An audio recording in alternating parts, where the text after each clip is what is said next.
What is going on, everyone? Welcome back to my channel. Today I've got some more entitled parent stories that you're going to love. Entitled mum divorces her husband to go party, leaving him with their 2 kids in the process, and demands he keep her next baby too. This is a story that recently ended about the middle of this past year, but only recently did I realize it would make an amazing story to post here. The sheer entitledness of this woman isn't done justice by the title. This story comes from a mix of 2 sources, the husband and his brother. Because the husband works so much, I mostly got updates on the situation from his brother, as I rarely get the chance to speak with him but do talk to his brother daily. So what is presented here will be a fairly broad view of events, with specifics where I can provide them. So, B, the husband, and EM, the entitled mum, met some years ago through work and ended up getting married. During their marriage they had 2 boys who were both great kids, even if they can get a little mischievous at times. Honestly, there's not too much to say about their relationship before this story starts. My understanding is that the entitled mum had liked to party before their relationship started, but mostly stopped once they got married. I wouldn't say their relationship was bad, but I would often overhear her complaining about one thing or another. I met her a couple of times. She was alright when she rarely wasn't complaining about something. She's also very good at tearing up vehicles and turning a good car into a partially functional hunk of junk. In any case, she decides she's not happy with her life and pretty suddenly announces to her husband that she wants to get a divorce. They didn't have a whole lot, so the whole divorce didn't take more than a month or 2, and a big part of what made it go quickly was that she absolutely did not want any custody of their children, leaving her husband as a single father to them. Not only did she want 0 custody, she also hasn't even spoken to or seen them over a year later. I felt tremendously sorry for those kids. I believe the oldest one is maybe 6 at this point. She's also paid exactly $0 in child support since the divorce, despite owing it. But that's only the bready, spongy part of this entitlement cake. This gets worse, and to the actual reason why I felt this should go here. Right away after the divorce was final, the entitled mum moved roughly 2 states away. Given that this story originates in the lower portions of Texas, 2 states away is a very long way, in this case about 13 hours drive. She basically cut communication at this point, and nobody hears much from her until a few months later. As it happened, she got pregnant during a sexual encounter she had at one of her parties, but she wasn't about to take on responsibility for herself. Oh no. She contacts her ex-husband and his parents out of the blue to inform them. What she said went something like this. She's pregnant from a random party one-night stand. She's not about to take care of the child, so either they take it or as soon as possible once it's born, she dumps it on the doorstep of an orphanage to continue her lifestyle. Now the husband can't take care of another child. He's already working 2 jobs to support the ones he has. But his parents, FP, are very kind people. Their youngest was a little girl they went to the trouble of adopting from Haiti to give a better life. After some time discussing it, they reluctantly agreed to take the entitled mum's one-night stand baby. Over the course of the rest of her pregnancy, arrangements are made and they manage to set things up so that they take guardianship of the baby pretty much right away once it's born. For the cherry on top of our entitlement cake, the entitled mum refused to even make the effort to take the baby to them. They had to drive 13 hours to go and get the baby from her. They still take care of the kid to this day and provide it a good home. The entitled mum still has made 0 attempts to see or talk to her other 2 children either, and does not seem to care about any of them at all. As far as I know, she's still paid a grand total of $0 in child support and probably hasn't changed her ways at all. Well, immediately the question that springs to mind is, has there not been any legal pushing for her to pay child support? Maybe with her it's not worth the hassle, but I'd suggest to the husband to at least try and get some form of support from her. I just can't wait until she's 50 years old and can no longer hang with young people, and I'm sure she'll try to crawl back into your life. I really hope that for those 3 kids, you grow up and live successful lives without your horrible mother getting involved. That is the least you deserve. Anyway, moving on to our second story. Entitled bride and the entitled mum of the bride want to try on my wife's wedding dress. This story happened shortly before our wedding 5 years ago, but I didn't know about it until my mother-in-law brought it up during dinner the other night. When I asked my wife why she didn't tell me, she said it was because we were under a lot of stress at that time and she didn't want to freak me out even more if she had told me. Not to mention, there was nothing I could do.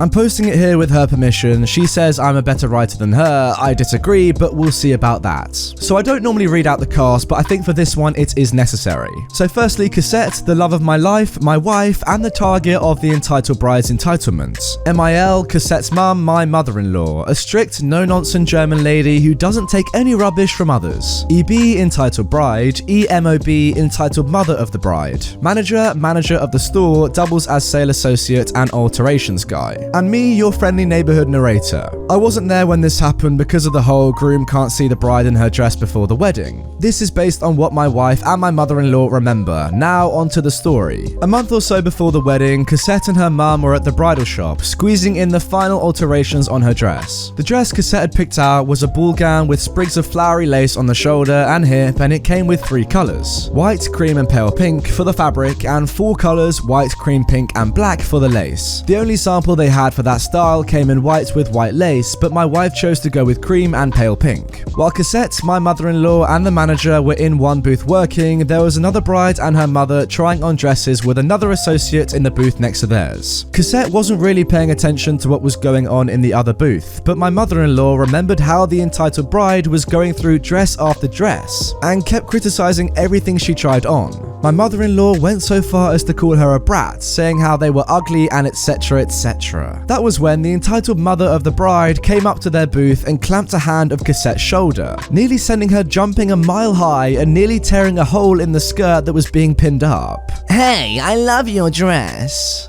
Thanks. I see your daughter is trying on the one just like mine. She looks beautiful." At this point, she knows nothing good can happen the moment she sees the entitled mother of the bride's sickly sweet smile and the entitled bride glaring from over her shoulder. "I know, but the thing is, my daughter doesn't really like the color. It just doesn't flatter her, but she loves this one. Maybe you can let us try it on after you're done with it."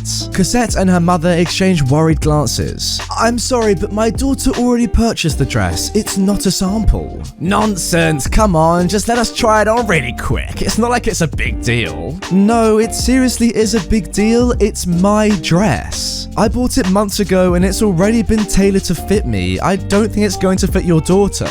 Note, according to witnesses, the entitled bride was tall and thin while she is shorter with an athletic build. There really was no way this entitled bride was going to fit. The manager said through a mouthful of pins, "I'm sorry, but we can't let you try on this dress. It's already been bought by the bride. If you would like, we can order in the same style with the colors you want." "Mom, I want to try on that dress now." The entitled mother of the bride reached out and tries to grab at the skirt, like she thinks ripping it off means she'll get to have it. But my mother-in-law, with her lightning fast reflexes, slaps her hand away with a hard crack. "If you try that again, I will hit harder." Cassette turns to the manager, fuming. "If you let that woman try on my dress, we will take it and finish the alterations somewhere else." In the end, the manager ended up telling the entitled bride and the entitled mother of the bride that if they didn't stop harassing my wife and my mother-in-law, they were going to be kicked out of the store. Same goes for my mother-in-law if she hit someone else again. This didn't happen, and the entitled bride and the entitled mother of the bride left shortly afterwards. When my wife came back to the store a week or so later to pick up the dress, the manager mentioned that they hadn't been seen since. And honestly, there's no other way to end this story other than the part where they thankfully didn't try and steal the dress, or else they would have to face my mother-in-law's wrath. Oh my god, did she really think that stealing a custom-made dress that's already paid for, while the manager of the store and the customer that owns the dress are standing right there, would work? There's likely cameras as well, but I guess all intelligence and common sense go right out the dang window when you're that entitled. Actually, hang on, I should have stopped myself when I said, did she really think? Entitled people do not know how to think properly. Moving on to our final story. Entitled mum assumes I'm the maid's daughter and tries to cut in line. I'm Mexican, and some, definitely not all, white Mexicans are pretty rude and racist to brown folks. My family is pretty mixed, but I'm darker than most of my cousins. This info will come in handy later. I was around 9 and I was in line for face painting. It was the birthday party of one of my whitest cousins. Suddenly, a woman, one of my aunt's friends, shoved her 3-year-old in front of me and started talking to the makeup artist about how her spawn wanted a Spider-Man mask or whatever. The makeup artist looked at me like saying, "Speak up." "Mom, I got here first." "Well, I know, but he's younger." "But I still got here first." "Can't you just let him go before you? I bet it won't take long. It'll be something little." "No, I was first." The entitled mom rolled her eyes and started trying to shove her kid in front of me, but I held onto the chair to block the kid's path. Finally, my aunt showed up to see what was going on. Someone's maid's daughter is hogging the face painting. You know, they barely teach manners in the villages. My aunt and I were making eye contact throughout her whole comment. She looked horrified and stared at the entitled mum furiously. That's my niece, EM. Finally, the makeup artist started working on me, but I could still hear them talking. I'm so sorry, it's just she's a prietita. It kind of translates to little brown girl. So I thought she was the daughter of someone's maid.